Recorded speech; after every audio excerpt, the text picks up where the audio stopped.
this one right here. Why is every game dying? Let's trick to it. If you've been paying attention over the past couple of years to the world of video game reporting, you may have noticed a trend concerning the health of recent releases. Let me show you what I'm talking about. Halo Infinite Steam player count falls below Halo Master Chief Collection. Bro, this was so disappointing. Like 343 Industries completely disregarded that game. It was garbage at launch and they didn't even properly maintain it. Their flagship title was completely disregarded. I was so fucking disappointed, man. Apex Legends revenue figures reveal massive drop in popularity. Star Wars really? Battlefront player count is poor, dominated by Fallout 4. New World What? has lost almost 90% of its players since Okay, launch. this is quite obvious because the launch was like an insane hype wave. Everyone like loved the first few hours. After that, they knew how fucking repetitive that game was, and that you just fought the same enemy over and over again. I was very disappointed. Fuck off, man. I spent $40 for that shit. Need I go on? Yeah? Okay. Realm Royale lost about 95% of its player base. The Division bad player one. count has dropped 93%. For Honor now has 95% of its player base Obvious. lost, worse than Division 1. you, Anthem's player Ubisoft. count paints a very grim picture. Lost Arc peak players down 80%. Elden Ring concurrent player count has dropped dramatically. Wait, Anthem still has players? I thought this game was completely shut down, like the servers were down and everything. Elden Ring loses almost 90%. Yeah, it was an insane hype. That's quite normal, and it is a game which you normally have one playthrough with.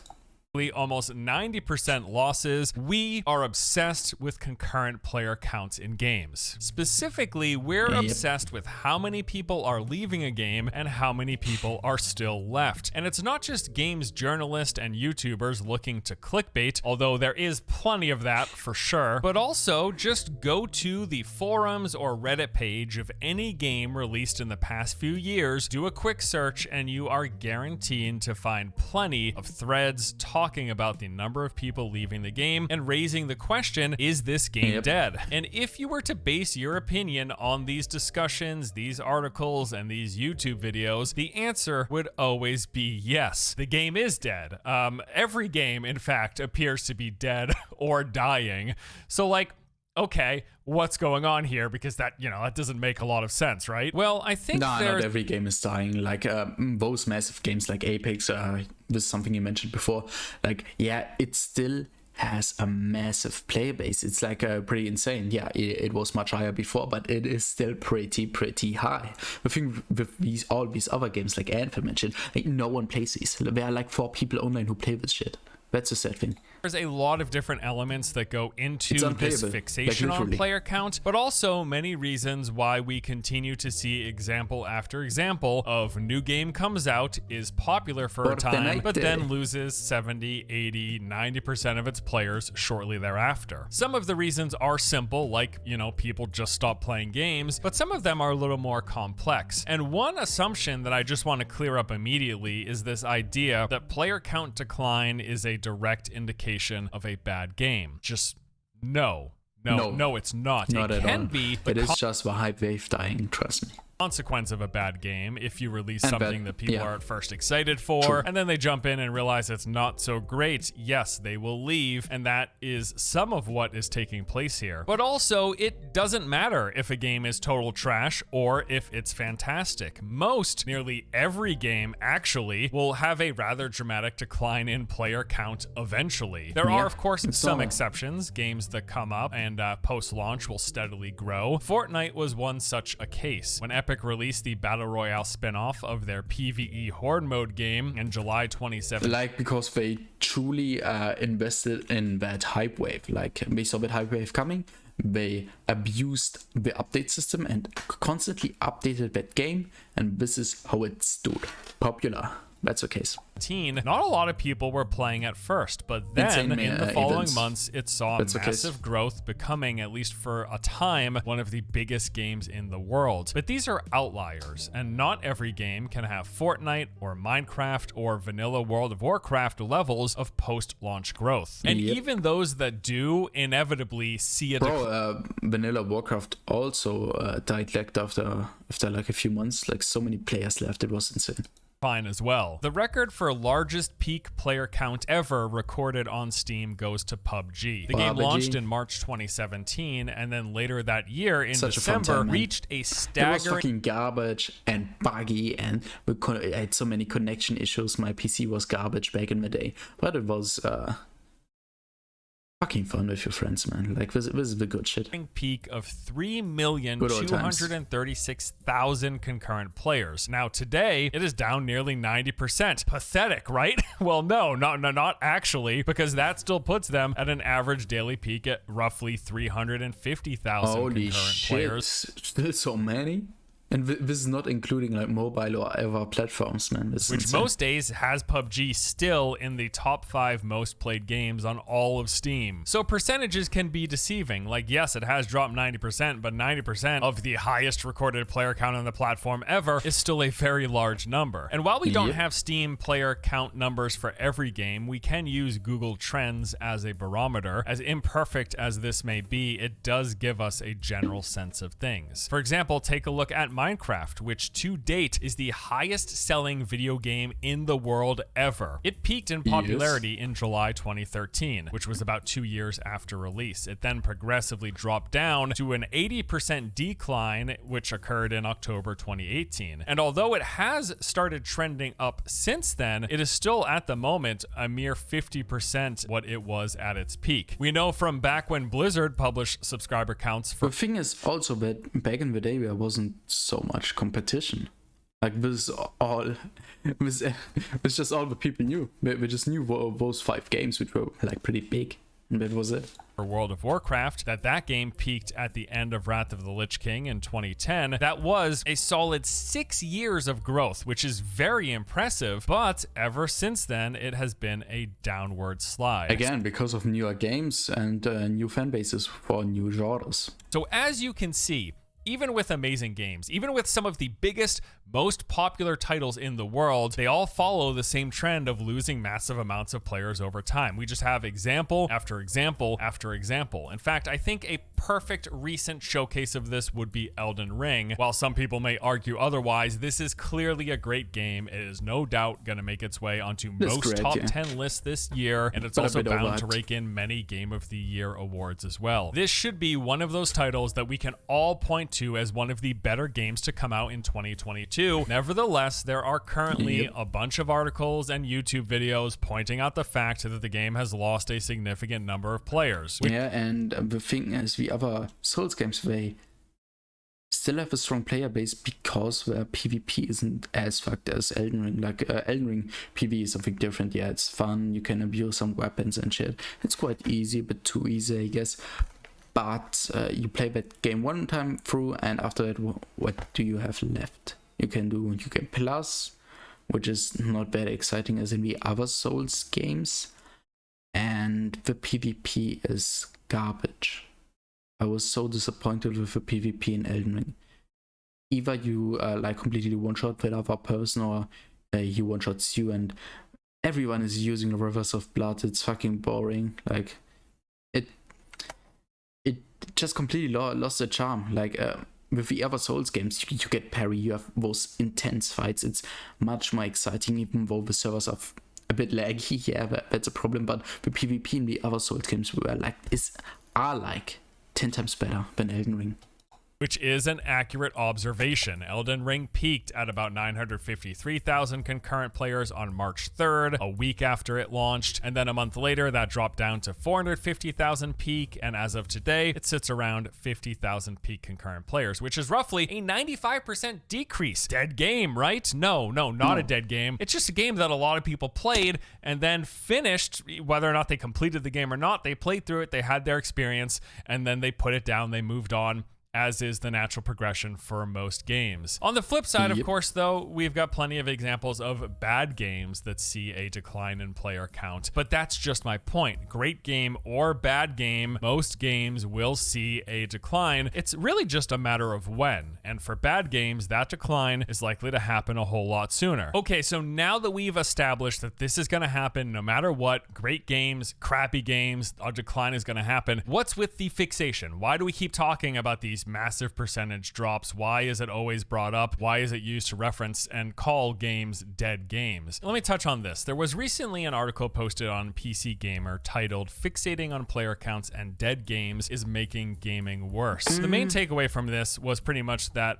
we care way too much about player counts, and we should instead just enjoy and play the games that we find fun, regardless of how many other people are playing. And I agree to an extent. Somewhat, I agree that it shouldn't matter if there are 20,000 or 20 concurrent players in a particular game. If I am having a good time, that matters. If it's a multiplayer game, man, you need at least like 1,000 players, so it's a bit healthy.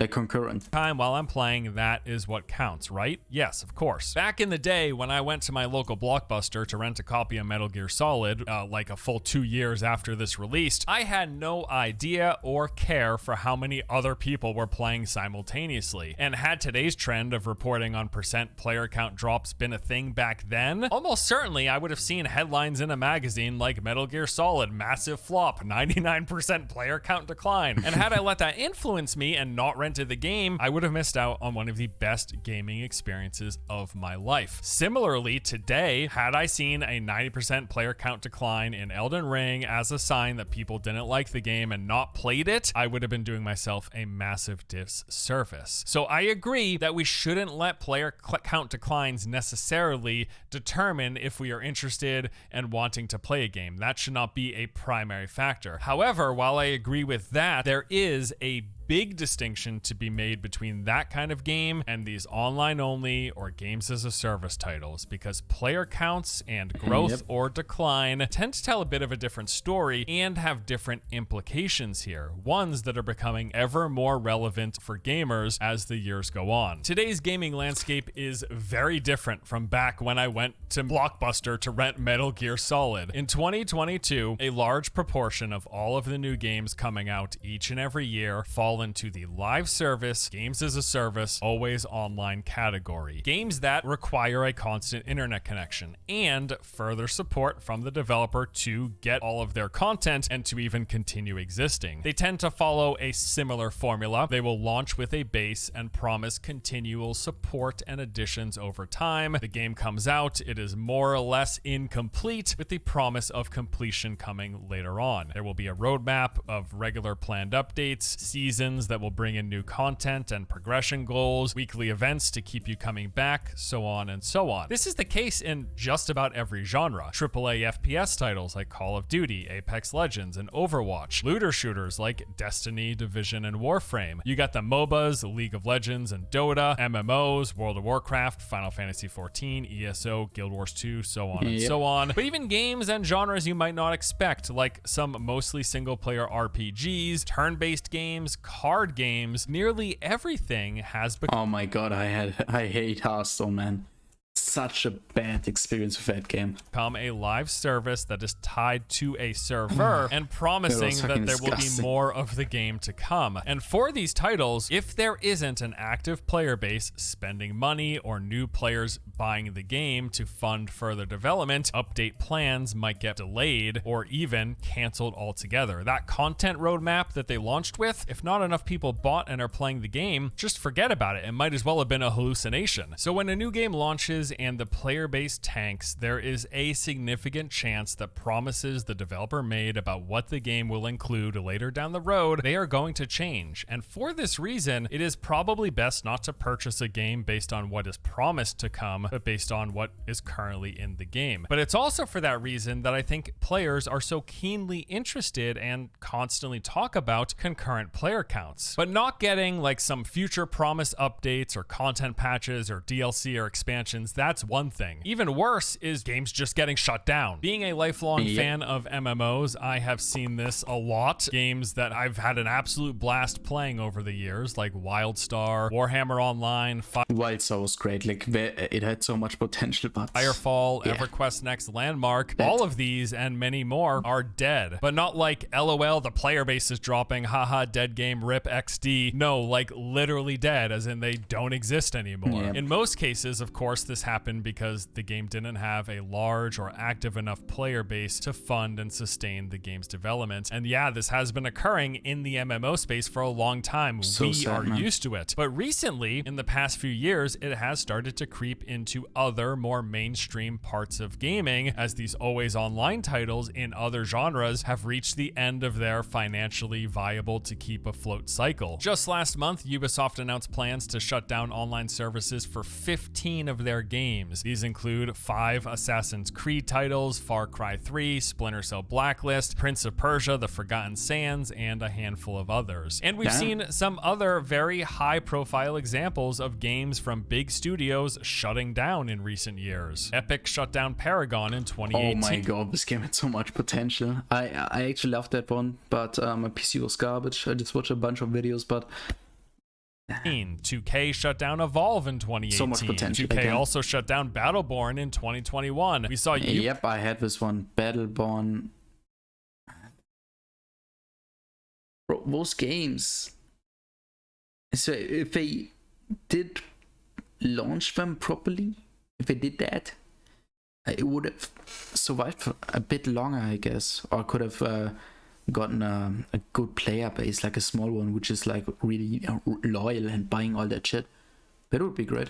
Ubisoft shut down Hyperscape in 2022. There's also a long list of games that, while technically not shut down, might as well be. Valve's Artifact is a great example of this. I mean, it is as good as dead. Okay, this is worse when awesome. And that's just covering some of the AAA examples from these massively successful developers and publishers that everyone knows about. The list of AA and indie and early access games that have just vanished from existence over these past 5 or so years, it is very large and it is ever growing. So when a game comes out and we see an immediate decline in players, I think that is a genuine cause of concern for people. Is the game gonna not get the support that they're saying it's going to get? Or worse yet, is the game going to shut down? People are worried about this, and rightfully so. And along these same lines, when it comes to player count, it has something to say about the health of a game. Just like review scores and user scores, player count... the older Warzone map was like 10 times better. I don't like a fucking jungle, man.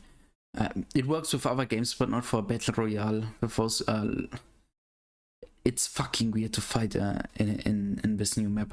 I just don't like it. I stopped playing that game. I uninstalled it. It was kind of sad. Like the old OG map, man. I think a desert would be like 10 times better for a game like this.